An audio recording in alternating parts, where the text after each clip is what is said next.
Before we dive into the findings of the Working Group 2 IPCC report, it is important to also contextualize its purpose and how it is different from the Working Group 1 report released by IPCC last year and the Working Group 3 report that will be released this April. Dr. Rex Victor Cruz will be giving us an overview of the IPCC AR6 Working Group 2. Dr. Cruz co-chairs the Climate Change Task Force of the National Academy of Science and Technology.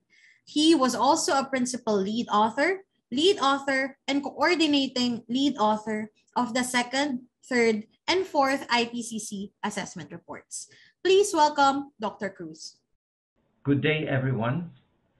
I'm glad to be part of this briefing webinar on the latest IPCC report on impacts, adaptation, and vulnerability. My task for this morning is simply to give you an overview of the IPCC 6th assessment report, or AR6, particularly on the Working Group 2 contribution, which focuses on impacts, adaptation, and vulnerability. The IPCC was created to provide policymakers with periodic scientific assessments on climate change, together with the implications and potential future risks associated with climate change, and as well as putting forward adaptation and mitigation options for consideration of policymakers.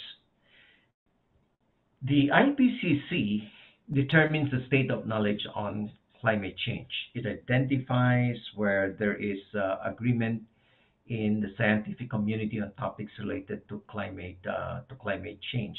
Where there is no consensus or where there is no agreement, they make it clear in the report. But at the same time, also they use that to identify where further research is needed. IPCC reports are drafted and reviewed in several stages, as what we will see later, thus ensuring objectivity and transparency of what are being reported, in the AR6. The IPCC does not conduct its own research.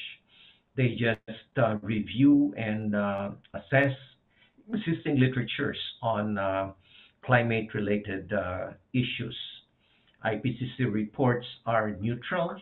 They are policy relevant, but they are non-policy prescriptive.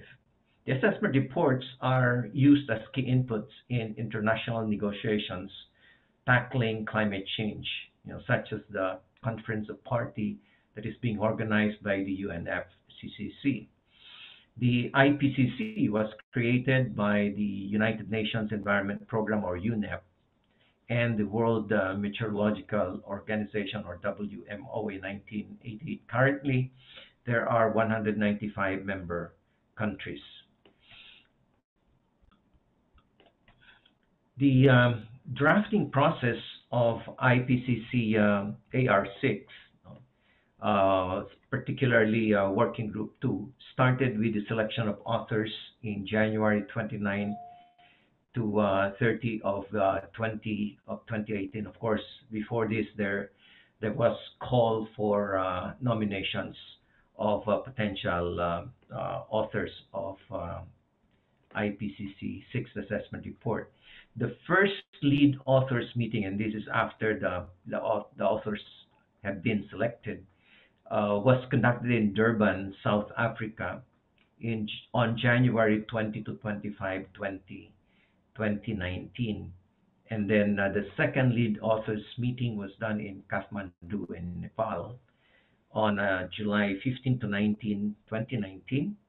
That was followed by the third lead authors meeting conducted in Faro, Portugal on January 26 to February 1 of 2020. And then the fourth lead authors meeting was done virtually, as this was already this was already in the period of the pandemic. being declared in most countries of the world, and this was done on March 1 to 12, 2022.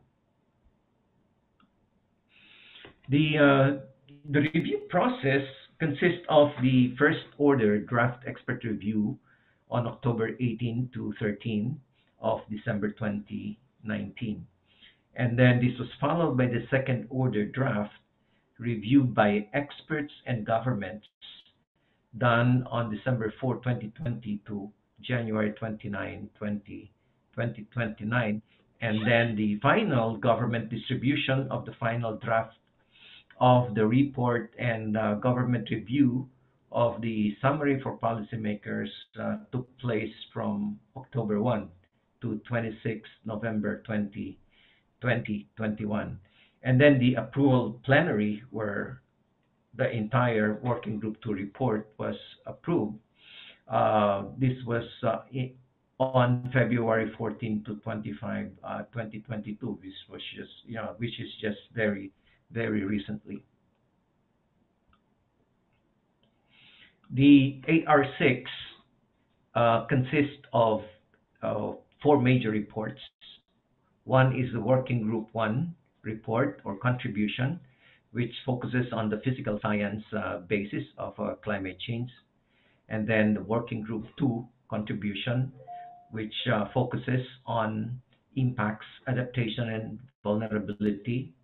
And then you have the Working Group 3 contribution, which focuses on mitigation.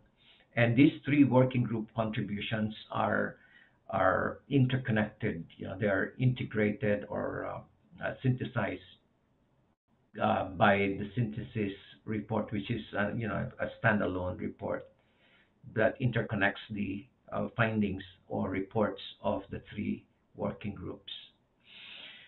The difference of AR6 from previous IPCC reports, remember this is already the sixth assessment report, and there has been five previous reports starting in the year 1990. The difference of this six assessment report from those previous reports are: one, the AR6 has greater focus on solutions across all working groups, and then there are more regional information that are contained in the AR6 report.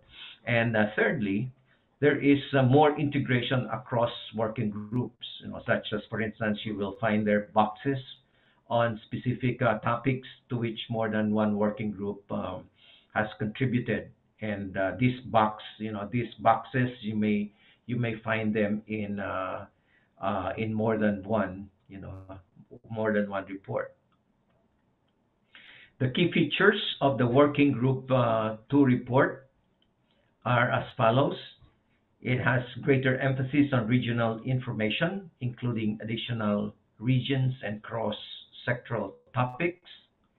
And you will find there more new information on risks under warming levels, including the cascading, compounding, and transboundary risk.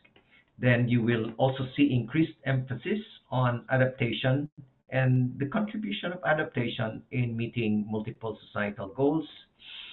And you will also discover the links being highlighted, the links between the natural and the human systems.